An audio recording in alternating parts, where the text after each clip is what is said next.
Hello guys, in this demonstration I will be discussing solution of a static structure problem using ANSYS APDL. The focus of this presentation will be on selecting different materials and cross-section for a given problem. The problem is consisting of a vertically suspended bar which is rigidly fixed from the upper end. It is having three different cross-sections with different lengths, as well as the material for these three different cross sections is also different. Now I will discuss this in the ANSYS graphic user interface. I will first go for preferences, select structure and say OK. The next step is to go to preprocessor, element type, add, link and go for OK. Close. Real constants, add, delete.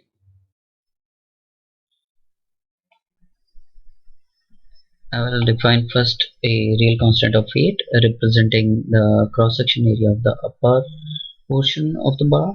Say OK. I'll define another cross section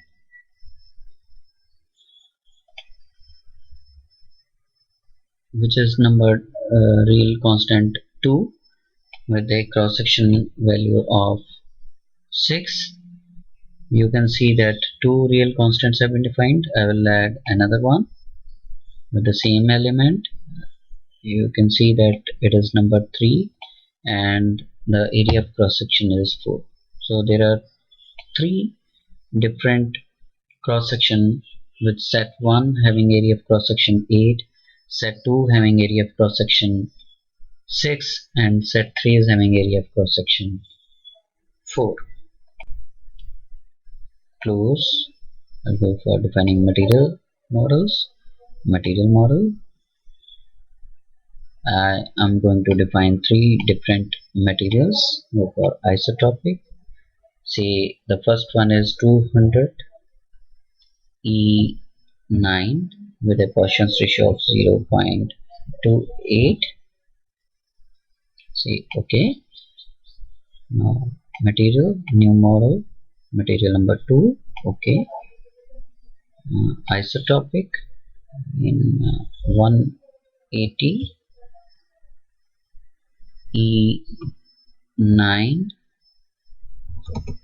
180 E9, Poisson's ratio let us take to be 0.30 and say OK. Go for defining the next material, material number 3, isotopic, say 160 E9, Poisson's ratio 0.25. Okay, I'll go for exiting. The next thing is I will be defining the nodes, and with the help of nodes I will go for defining the elements. So first thing is defining the nodes. Create nodes in ActiveCS.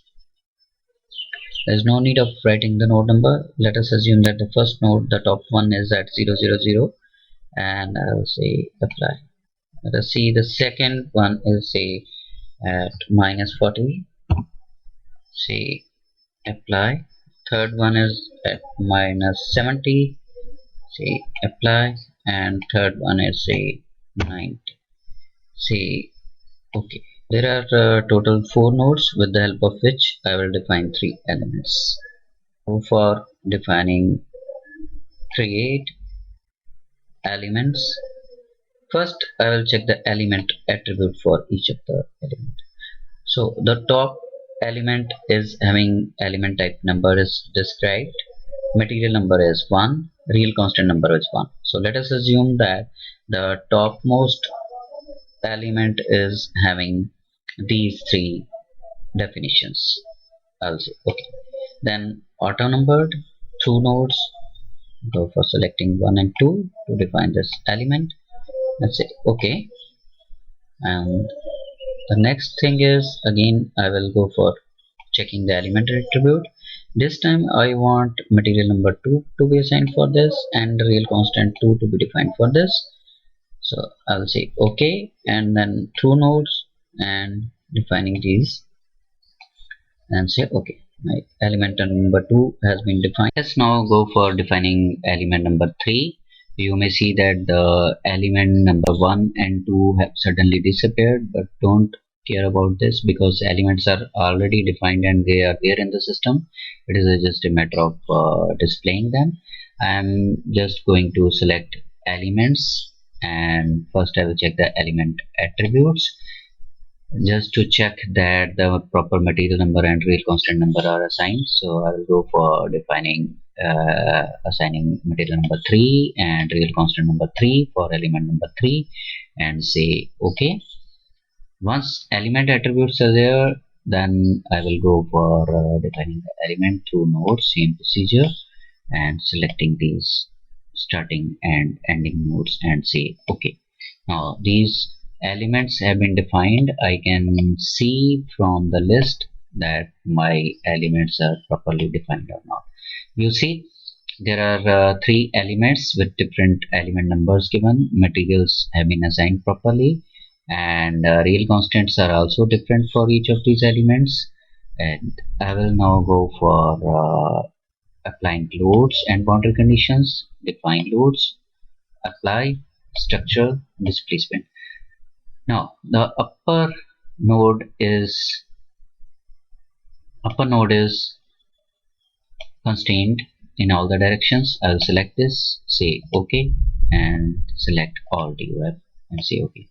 And the moment I do that, these two arrows are shown depicting constraints applied. Now I will go for applying force on nodes, and I'm going to apply a force at the lower node and say OK. Here I will see the direction is properly defined, its constant value, and say 10,000 in the downward direction. I can choose the direction. Say OK. Now everything is defined. As far as pre-processing is concerned, I am ready for solution, and I'll go for solution, solve, current ls, OK, and this message should be displayed. After I get this message, I should be able to present my results in a graphical plotting manner. I'll go for plot results, deformed shape, again going for deformed plus undeformed, say OK. The problem is again it is being shown with the help of a single line. I am not able to see much in this figure, so I will go for changing the style, size and shape, go for display of element on, real constant, say I can put any value over here just to multiply. So this is the description of the deformed and undeformed shapes of the elements and the nodes. You can see that the maximum displacement has happened at the lower end. On the upper end, because it is rigidly fixed, there is no change. The first node is displaced by a small amount. The third node is also displaced by some amount, and the fourth one has displaced by a maximum amount.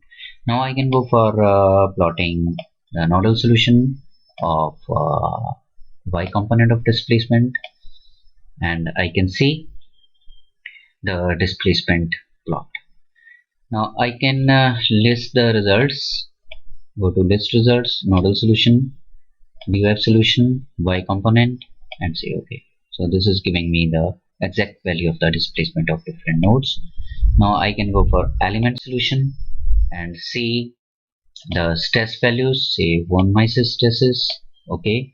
This is giving me element wise stress values.